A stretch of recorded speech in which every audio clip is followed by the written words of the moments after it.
একটা শান্তপ্রিয় দেশ চাই। আমি বর্তমান সরকারের কাছে আমাদের বাক স্বাধীনতা সবার আগে।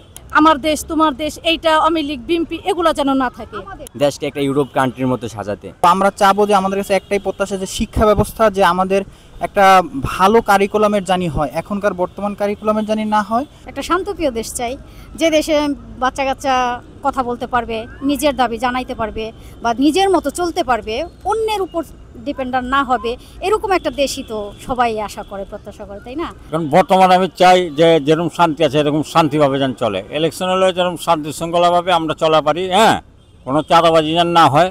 আমি ঢাকা বিশ্ববিদ্যালয়ের একজন শিক্ষার্থী হিসেবে চাই যে আমাদের ক্যাম্পাসটা, যেহেতু আমরা এখানে থাকি, এটা আমাদের ঘরের মতো, এটা একটা নিরাপদ বাসস্থান হোক আমাদের জন্য।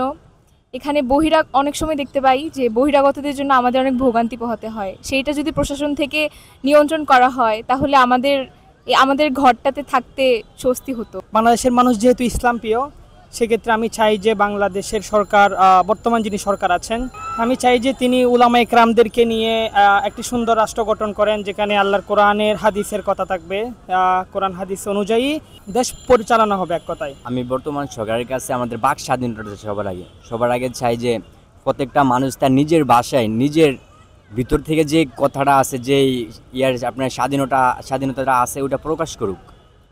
আর আমরা চাই যে আমাদের দেশ অনেক দিক থেকে, অর্থনৈতিক থেকে পিছিয়ে আছে, আমরা ওগুলো যে দুর্নীতিগুলো হচ্ছে, ওই সিন্ডিকেটগুলো হচ্ছে, ওগুলা থেকে বেরিয়ে আসতে এবং দেশকে একটা ইউরোপ কান্ট্রির মতো সাজাতে। এই সরকারে আসুক, মানে যাতে জনগণের অধিকার প্রয়োগ করে মানে চলতে পারে, অধিকার ফলায় যাতে কথা কইতে পারে, এটাই চাই আমরা। যত তাড়াতাড়ি সম্ভব আমাদের ক্যাম্পাসটা আগের মতো হয়ে যাক, সব কিছু নর্মাল হোক, আমাদের ক্লাস শুরু হোক, সবাই যেন খুব সুন্দরভাবে চলতে পারে।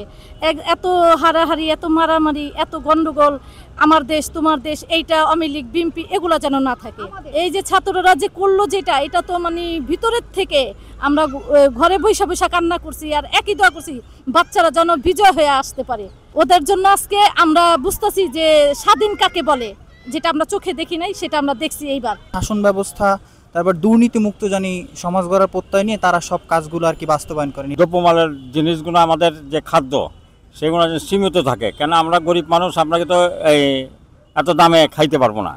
কেন একদিন খাবো আর একদিন না খায় উপবাস করবো তা না, আমাদের নিত্য ডাইল ভাত হইলেও আমাদের খাইতে হবে। বর্তমান সরকারের মধ্যে আমাদের ছাত্রদের প্রতিনিধিত্ব আমরা দেখতে পাচ্ছি, তো আমরা আশা করব আমাদের হলের যে আবাসন সংকট, আমাদের ঢাকা ভার্সিটির যেই শিক্ষার যে একটা পরিবেশ, এই পরিবেশটা আমরা সুষ্ঠুভাবে কামনা করছি। আমরা দেখতে পাচ্ছি আমাদের ভিসি স্যার মানে পদত্যাগ করছে, তো আমরা খুব শীঘ্রই চাই যে আমাদের একজন ভালো ভিসি আসুক। শান্তিতে চাই, দেশ ভালো চাই, মানুষের কথা কওয়ার যেন অধিকার থাকে আমাদের। আমরা তো এতদিন কথা কইতে পারি নাই, এখন মনে করেন স্বাধীন দেশে আছি, আমরা অনেক শান্তিতে আছি, আরও শান্তিতে থাকতে চাই এই সরকারের কাছে, এটাই আমাদের অনুভব। বহন শান্তি মামা, গণতন্ত্র রাজ বুড়াইব, এটাই আমরা প্রত্যাশা করি। ডক্টর ইউনূসে বইবিরোধী ছাত্ররা আন্দোলন করে দেশটা স্বাধীন করছে মামা, এখন সবির বুড়ের অধিকার থাকবো, দেশে গণতন্ত্র আইব, স্বৈরাগারের দেশ থেকে হয়ে আইছে মামা, এখন দেশে গণতন্ত্র আসুক। আমরা বুড়ের অধিকারটা কারি নিছি না, আমরা বুট দিতে পারবো, আমরা কোনোদিন বুড়ে যেতেই পারি না।